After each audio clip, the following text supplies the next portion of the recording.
Malah saya pernah dipecat karena saya merasakan bahwa ini perusahaan bapak saya. Nah, saya merasa sebagai pemilik saya datang setengah 10. Nah, akibatnya saya diberhentikan. Diberhentikan dan diumumkan di depan semua karyawan.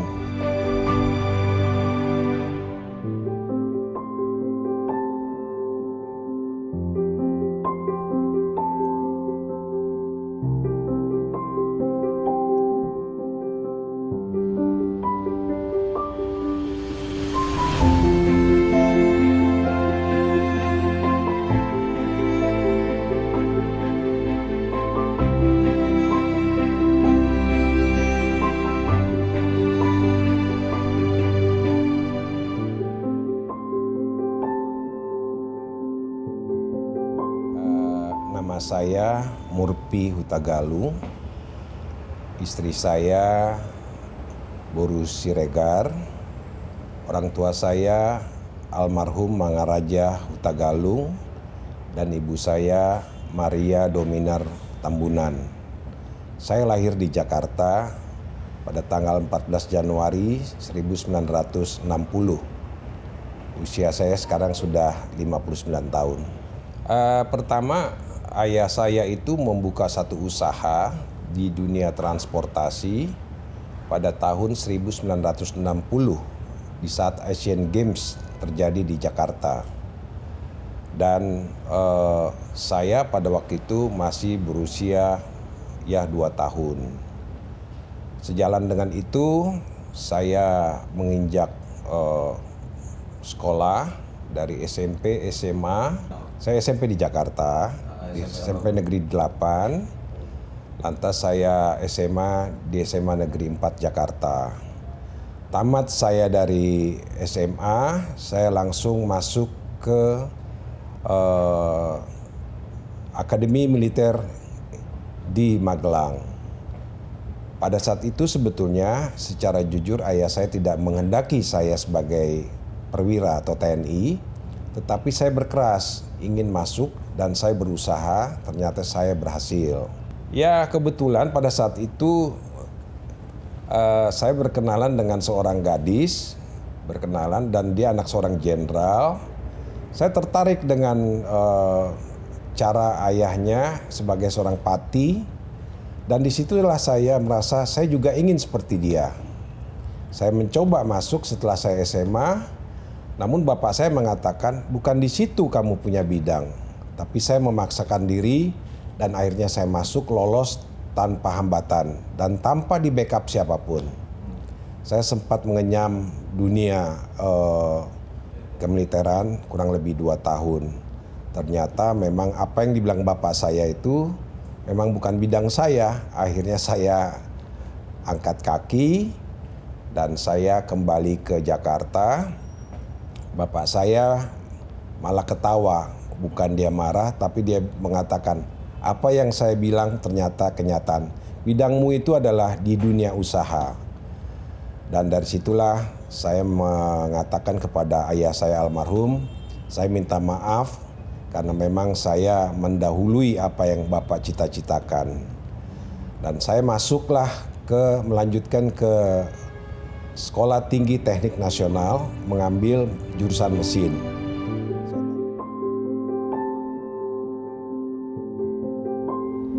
Dan dari situ saya sudah mulai bekerja.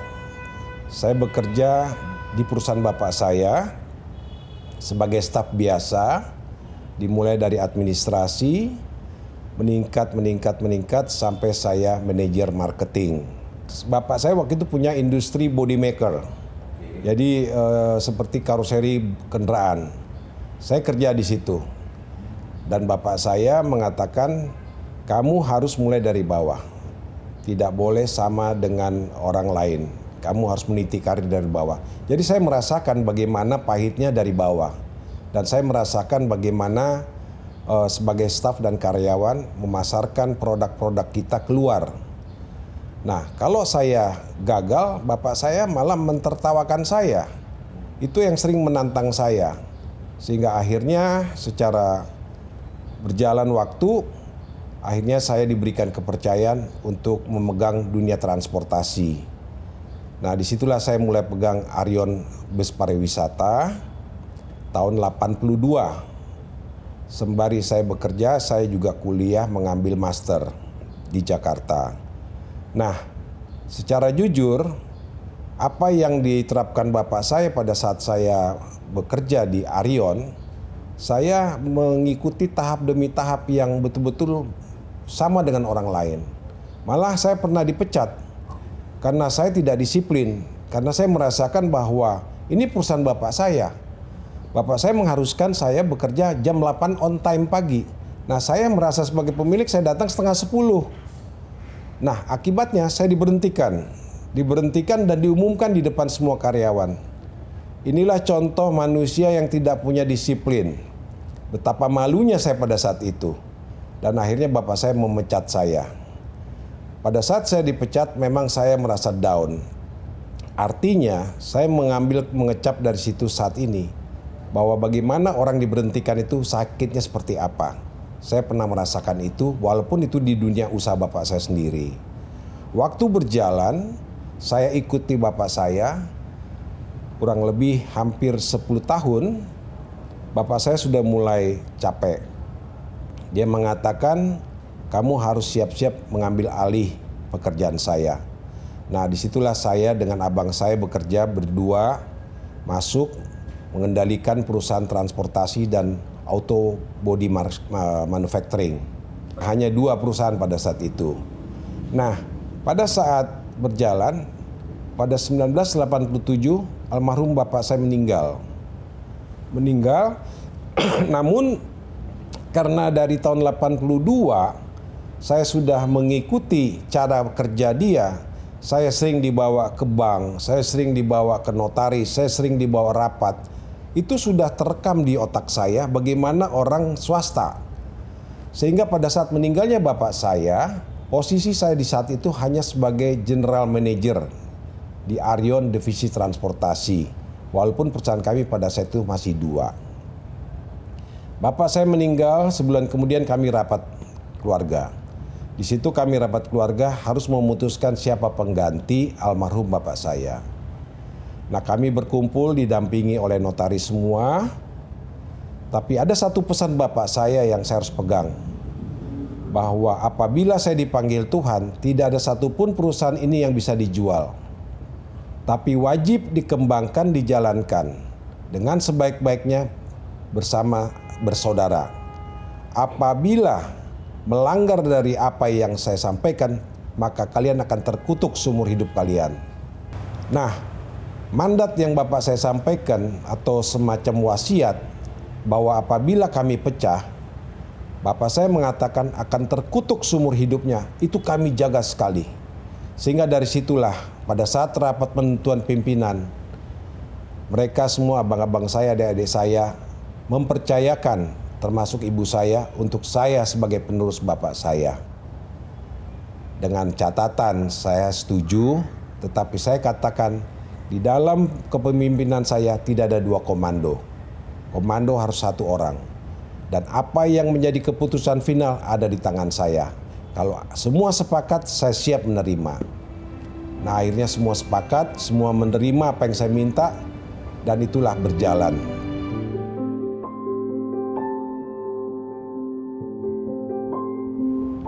Sejak itu saya mulai berpikir bahwa dunia transportasi bukanlah dunia usaha yang enak lagi. Seperti zaman bapak saya dulu membuka usaha pertama. Dulu bapak saya buka usaha pertama itu tahun 70-an atau tahun 70-an. Itu satu hari Arion bisa memasukkan uang 3 juta pada saat itu. Nah, tetapi di tahun kami, di tahun 87, visi seperti itu udah nggak mungkin lagi. Model seperti itu nggak mungkin lagi. Transport adalah dunia bisnis yang sangat pelik. Saya berbicara kepada saudara-saudara saya. Dalam hal ini kami masih bertiga pada saat itu. Abang saya, saya dan adik saya.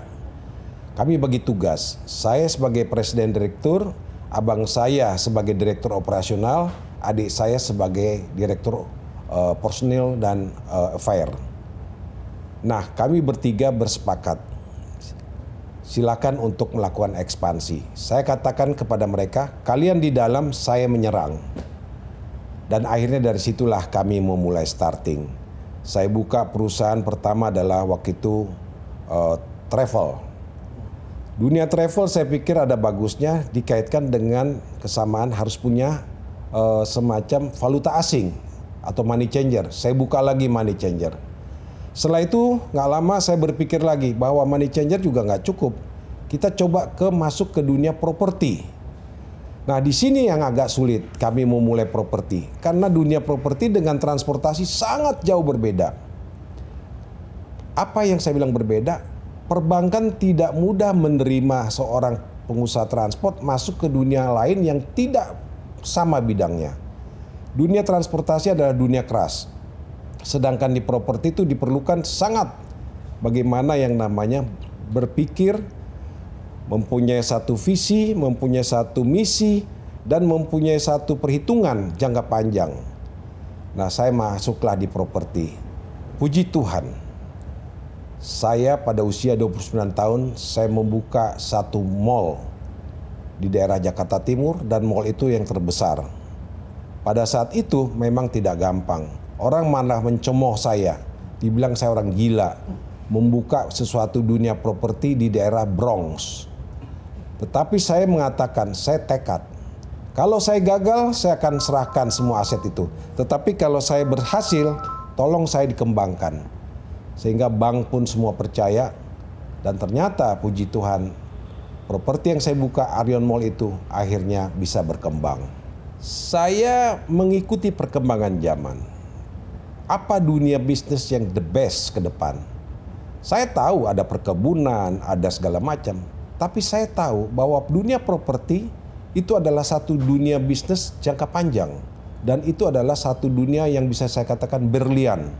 Tidak ada cerita di dunia ini yang mengatakan tanah itu tetap harganya. Dia akan menaik terus. Sepanjang kita bisa melihat location dan tidak salah menempatkan dunia bisnis properti kita seperti apa di lokasi itu. Dan itulah yang membuat pada saat orang-orang mencemoohkan saya saat waktu saya membangun mall, mereka akhirnya diem, tidak bisa ngomong. Padahal itu semua saudara-saudara saya yang terdekat malah yang mengatakan, saya berani jamin si Murphy sudah gila. 1 tahun lagi juga jebol. Saya bilang, saya hanya menyerahkan kepada Tuhan. Saya punya feeling, saya punya naluri. Seorang pengusaha harus punya indera keenam. Dan ternyata puji Tuhan, properti yang saya bangun itu, yang diskedulkan bisa lunas dalam 8 tahun, saya bisa lunasi lebih tepat dari 8 tahun, malah 5 tahun. Nah dari situlah saya terus berkembang ke dunia properti. Saya bukalah juga gedung pertemuan seperti sekarang namanya Grand Mangaraja Ballroom. Saya buka lagi Maria Convention Hall. Itu semuanya ada maksud. Saya mengucapkan terima kasih kepada almarhum bapak saya. Bahwa tanpa dia saya tidak ada apa-apanya. Makanya saya buat satu monumen yang hidup. Yang menghormati dia di atas tanah 4 hektar. Yang kalau nilainya secara bisnis bikin convention, pendapatannya nothing. Tetapi ingat, menghormati orang tua tidak ada batasnya. Saya bikin investasi saya di situ sudah di atas 1 triliun karena tanahnya saja sudah 4 hektar, belum bangunannya dan isinya dan segala macam. Ini adalah dalam rangka menghormati almarhum bapak saya dan menghormati ibu saya yang sudah melahirkan saya. Jadi tidak lengkap saya membangun satu patung yang hidup Mangaraja. Mangaraja ini kan punya pendamping yaitu ibu saya. Untuk itulah saya bangun lagi gedung yang namanya Maria Convention Hall. Nilai investasi Arion di situ nggak sedikit, cukup besar di atas tanah 4 hektar di Kelapa Gading Raya. Nah, namun kami nggak melihat dari sisi bisnis di situ. Di sisi penghormatan kami terhadap ayah dan ibu kami yang sudah melahirkan kami dan membesarkan kami. Itulah yang kami lakukan hingga saat ini. Ibu saya sekarang sudah berusia 83 tahun menjelang 84. Puji Tuhan dia sehat. Nah, sejak properti kami teruskan, kami masih belum puas. Kami buka juga dunia perhotelan. Pada tahun 96 Arion masuk ke dunia perhotelan. Yang pertama saya lakukan adalah dunia resort. Saya lengkapi dunia resort itu di satu tempat di Jawa Barat dan itu juga berkembang. Citra Cikopo Hotel. Dari situ saya kembangkan lagi membangun hotel di Bandung. Karena saya tahu Bandung adalah kota yang dimana kuliner, dimana budaya. Saya juga tidak mau ketinggalan pada momen itu. Tahun 2004 saya bangun hotel di Bandung dengan jumlah kamar 120, bintang 4. Nah, saya juga tidak puas, saya harus bangun di Jakarta. Dan di Jakarta sekarang sudah ada. Beberapa hotel Arion Group sudah memiliki cukup lumayan, saya tidak perlu sebutkan angkanya. Swiss Bell ada, Park Regis ada, Leisure Inn ada. Itu dari situ, kalau Swiss Bell kan ada beberapa ya. Nah, kita ada beberapa poin di situ. Saya suka dunia tantangan.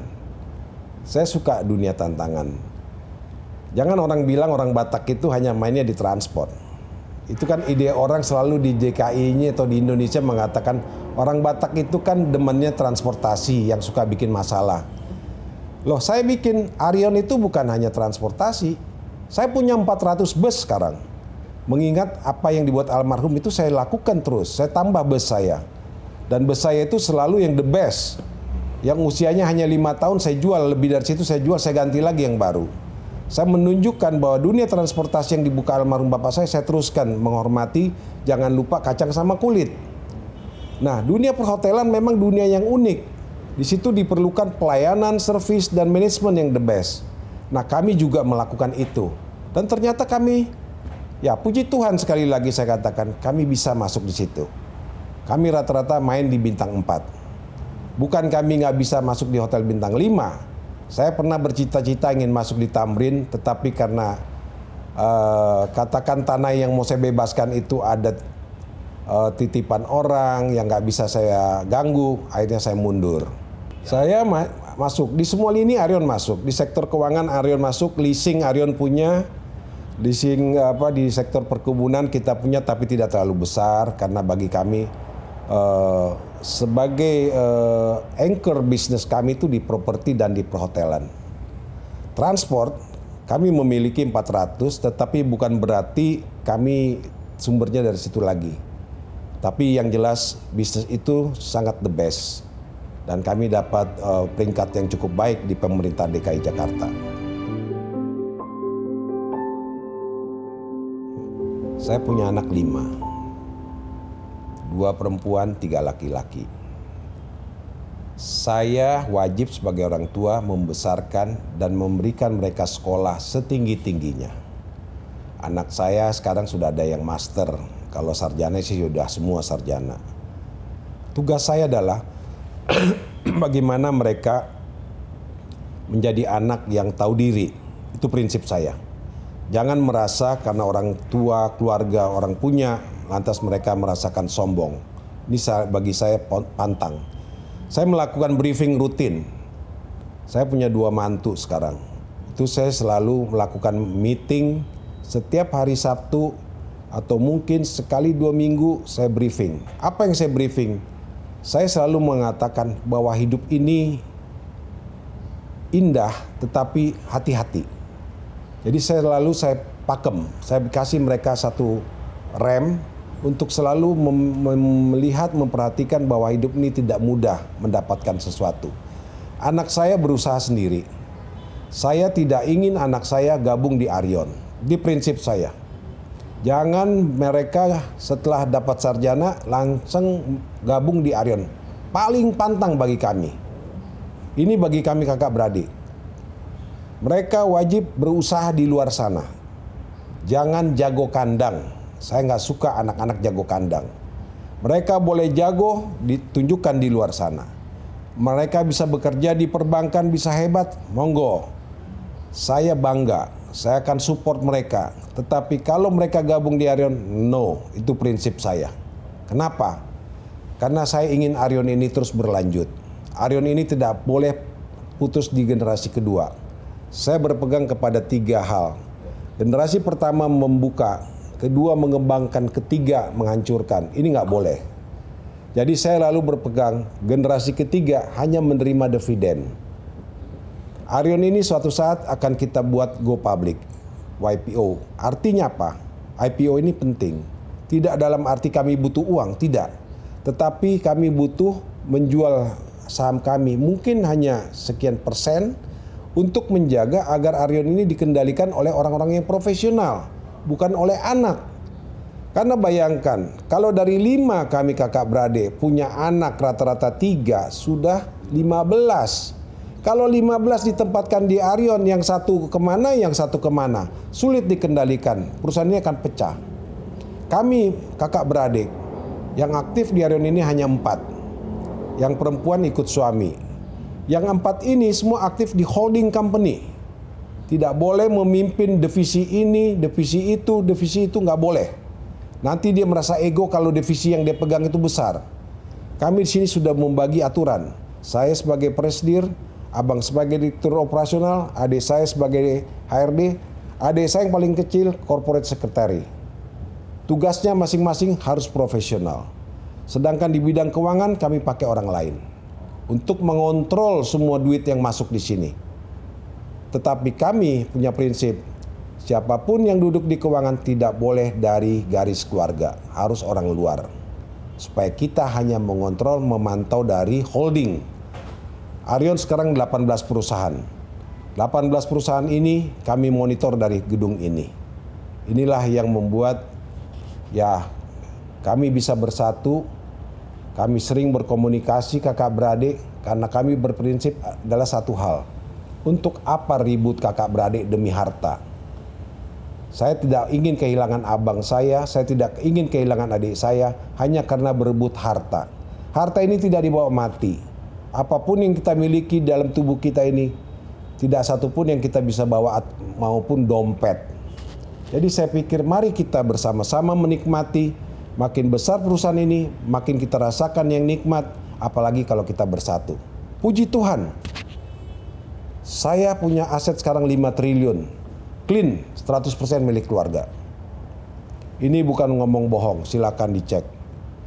Dan saya tetap menjaga performance daripada grup kami, credibility dari grup kami, integritas dari kami kakak beradik, kami harus pegang dengan teguh.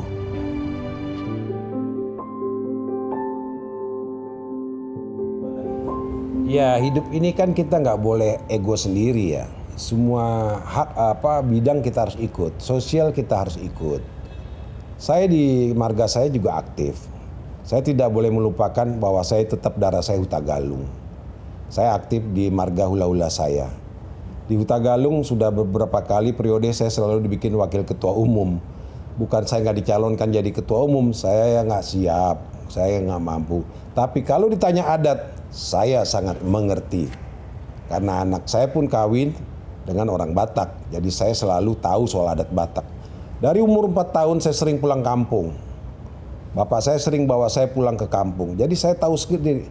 Saya ngomong bahasa Batak itu dari umur 4 tahun sudah tahu bahasa Batak. Walaupun saya lahir di Jakarta. Jadi saya agak risih kalau ngeliat orang lahir di Medan terus nggak ngerti bahasa Batak. Saya bilang nih orang kok aneh. Saya jujur, saya risih yang begituan. Rasa malu atau gimana? Memang Batak ada kekurangan, saya setuju. Tapi banyak juga Batak yang punya kelebihan. Banyak yang jadi menteri, ada yang jadi segala macam, Menko pun ada. Itu harus kita banggakan.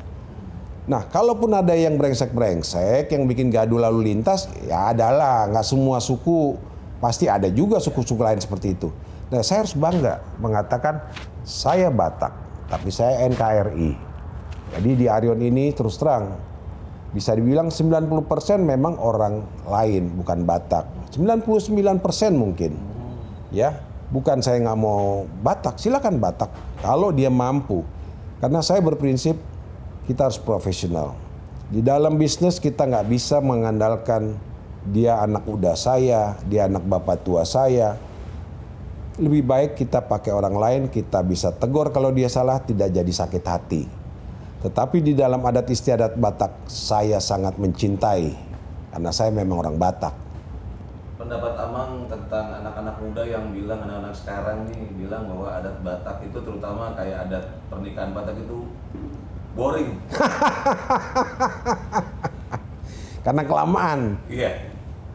Iya, memang ada beberapa marga sekarang ini kan sedang mencoba mengurangi. Contoh dari ulos. Kalau di Utagalung itu ulos sudah dipatok 17. Ya, kalau di marga lain ada yang saya dengar 7. Ada lagi marga Panjaitan kalau nggak salah 5 apa berapa ya. Jadi kembali lagi, memang itu makan waktu. Kita setuju. Kalau bisa acara adat itu bukan berarti seperti resepsi. Budaya harus kita jaga, budaya harus kita pertahankan. Tapi memang ada beberapa poin yang kita bisa katakan kalau dimungkinkan kepada raja-raja adat, ya dibuatlah pembatasan. Supaya anak-anak muda ini juga suka. Karena jujur aja, saya juga heran waktu baru saya kawin, saya bingung sampai jam 1 pagi. Hanya orang ngasih ulos. Saya sih terima kasih diberikan ulos banyak. Tetapi kasihan juga yang nunggu. Termasuk pengantin yang sudah sampai jam 1 pagi masih udah ngantuk. Nah inilah budaya yang sebetulnya satu kita pertahankan, setuju. Tapi kita perlu perbaharui untuk mengurangi waktunya. Makanya kalau di gedung kami itu ada batasan dari jam 10 sampai jam 6 sore. Kalau enggak ini bablas. Bukan saya nggak suka bablas karena setiap kelebihan jam itu pasti ada duitnya kan. Tapi kenapa nggak bisa kita kurangin supaya anak-anak muda sekarang ini bisa nerima.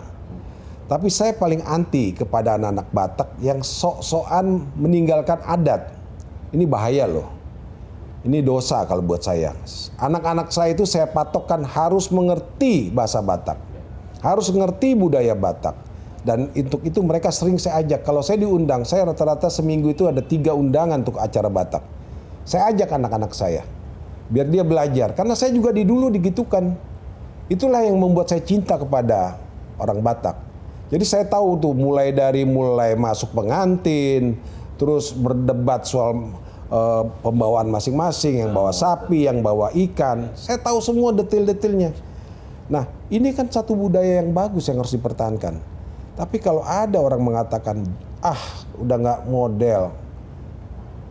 Come on, kita ini kan nggak bisa tinggalin adat. Kita ini bagaimanapun sepanjang masih pakai marga, marilah kita pertahankan.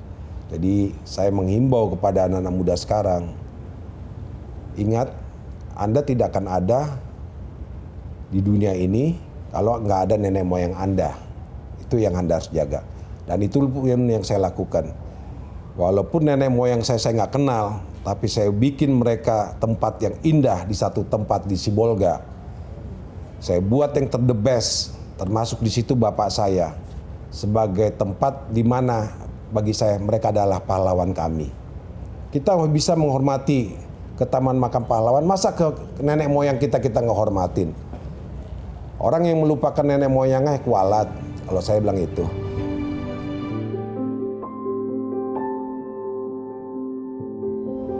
Kunci dari bisnis itulah perjanjian. Kita tidak boleh lengah di situ. Tapi kalau yang namanya mau dicoba jatuh sama orang, itu sudah sering kami hadapi. Sering banyak yang menghambat kami karena mungkin faktor X dan lain-lain. Tapi sekali lagi, sepanjang kita kuat, sepanjang kita menyerahkan diri kepada Tuhan, itu semua bisa kita lalui. Apa nggak yang kami lakukan? Saya sudah berbisnis 32 tahun. Asam garam udah saya lakukan. Tapi puji Tuhan, Arion ini kami sendiri, single fighter. Kami tidak punya partner, kami berjalan atas nama keluarga Mangaraja Hutagalung dan sampai saat ini survive. Saya pikir sih prinsipnya satu, kalau kita mau jadi pengusaha yang baik, yang perlu dijaga adalah kita harus ulet, jangan cepat puas. Keuletan ini perlu di dalam dunia usaha. Yang kedua, kita harus juga banyak teman. Kalau kita punya teman, pasti banyak yang bantu kita untuk besar. Karena kita nggak mungkin hidup sendiri di dunia ini. Dan yang terakhir ada integritas kita jaga. Ini sangat penting. Tanpa integritas kita bukan orang yang benar. Jadi saya rasa itu dari saya. Thank you. Horas Batavia, sukses selalu. Oke.